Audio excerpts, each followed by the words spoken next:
Математика сабагын өтөбүз. Дептериңерге бүгүнкү числонун жазасыңар. 23-сентябрь күнгө шаршемби класс иши өтө турган темабыз 5ти кошуунун жадыбалы. Сабактын максаты 5ти кошуунун жадыбалы жөнүндө билимдериңер тереңдейт. 5ти кошуунун жадыбалын жат кайтуу менен мисалдарды чыгарасыңар. Математикалык түшүнүктөрүңөр, билиштиңер, логикалык ойлооңор, эске сактооңор, жадыбал жаттоо жөндөмдүүлүгүңөр өнүгөт. Жыйынтык чыгара билүүгө, тактыкка, топто өзүңөрдү эркин алып жүрүүгө тарбияланасыңар. Китебиңердин 93 мисалын карайсыңар, суммаларды табасыңар. Дептериңерге сулуу таза жазасыңар. Кийинки мисал 94 мисалды ooз эки иштейбиз.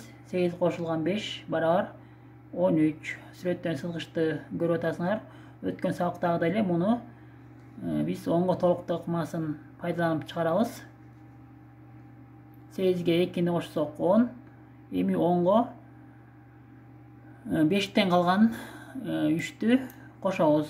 Барабар 13. Кийинки 95 мисал. Китебиңерге 6 кошулган 5, 7 кошулган 5, 9 кошулган 5 мисалдары берилген. Же болбосо онго толуктуу ыкмасын пайдаланып чыгарабыз.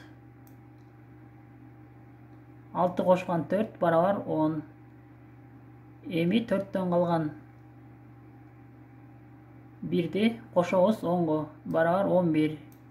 Кийинкиси деле 7 кошулган 5 барабар 12. 10го толуктуу ыкмасын пайдаланабыз. 7ге 3тү кошсок 10.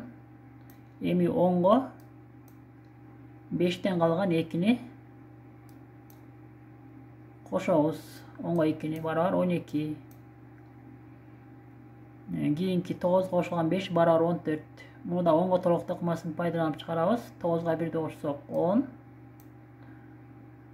10го 5тен калган 4-тү кошобуз. Барабар 14. Муну да дептериңерге 95 мисал деп 3 катарга бөлүп жазып койгула. Кийинки 96 мисал маселе. 2 маселе берилген. Асын окуйбуз. Гараждан 5 машина чыкты. Гаражда бардыгы 15 машина болсо канчасы калды? Маселенин берилишин жаза алабыз. Мынакей биринчи гаражда 15 машина кетти, 5 машина калды. Табабыз.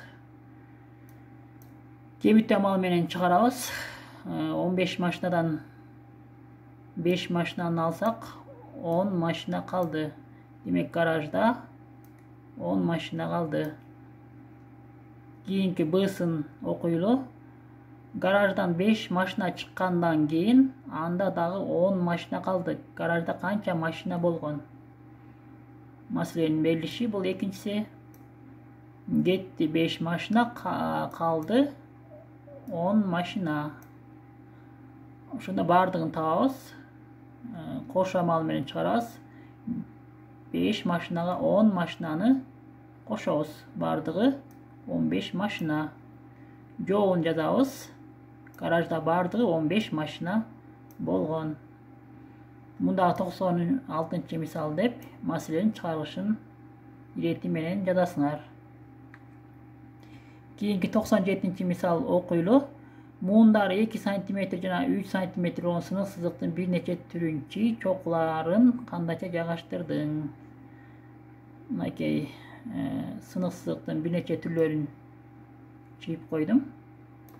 2 см жана 3 см. 2 муундан турган сынык сызыктар. Муну дагы дептериңерге 97 мисал деп сынык сызыкты чийесиңер. Кийинки тапшырма үй иши номер 98 мисал маселе. Маселени дагы чыгарып койгом. Өзүңөр да карап, дептериңерге сулуу таза жазасыңар. Ушуну менен сабагыбыз жыйынтыкталды. Саламатта калгыла.